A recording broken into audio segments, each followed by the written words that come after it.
নমস্কার বন্ধুরা, welcome to my channel SB explorer.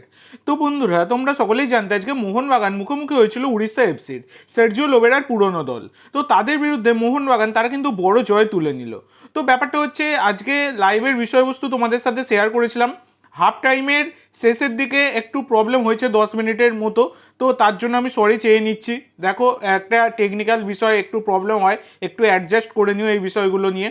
তো যারা চ্যানেলটি সাবস্ক্রাইব করে নিও অবশ্যই সাবস্ক্রাইব করে নিও, আগামী ম্যাচগুলোরও তোমরা লাইভের বিষয়বস্তু কিন্তু পেয়ে যাবে।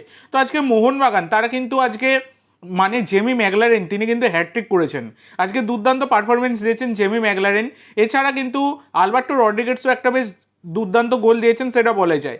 আরও বেশি গোল কিন্তু মোহনবাগান করতে পারতো, অনেক বেশি গোল, মানে গোলের ব্যবধানে জিততেই পারতো, কিন্তু মোহনবাগান অনেক গোল মিস করেছে। আর একটা গোলও খেয়েছে মোহনবাগান, যেটা কিন্তু বিশাল কাইত আর মানে মিসআন্ডারস্ট্যান্ডিং একটা হয়েছে ডিফেন্ডারের সাথে, সেই কারণে।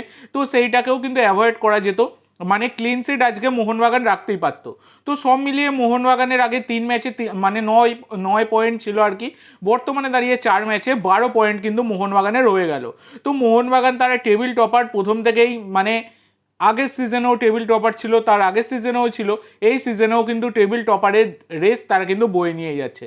তবে সের্জিও লোবেরার তার কিন্তু প্রশংসা করতেই হবে, কিন্তু সেকেন্ড হাফে মোহনবাগান আরেকটু ভালো খেললে বেটার হতো।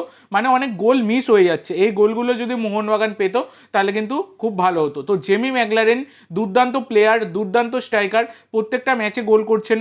এছাড়া যে প্রথম গোলটা জেমি ম্যাকলারেন করেছেন, সেখানে বলতে গেলে দিমি পেত্তাতোস তার কিন্তু একটা ব্যাক হিল ছিল এবং তারপর থেকে ক্রস, তো সেই ক্রস থেকে গোলটা জেমি করেছেন, দুর্দান্ত লেগেছে। তো জেমি ম্যাকলারেন টোটাল 4টে গোল করেছে। তো তোমাদের কেমন লেগেছে আজকে মোহনবাগানের ম্যাচ অবশ্যই সকলে কমেন্ট করে জানাতে ভুলো না। তো আজকের জন্য এইটুকু বন্ধুরা, ভিডিওটি ভালো লাগলে অবশ্যই লাইক করো, শেয়ার করো, আমার চ্যানেলে প্রথমবার এসে থাকলে চ্যানেলটি সাবস্ক্রাইব করো, আর কমেন্ট করে জানাও ভিডিওটি কেমন লাগলো। ধন্যবাদ।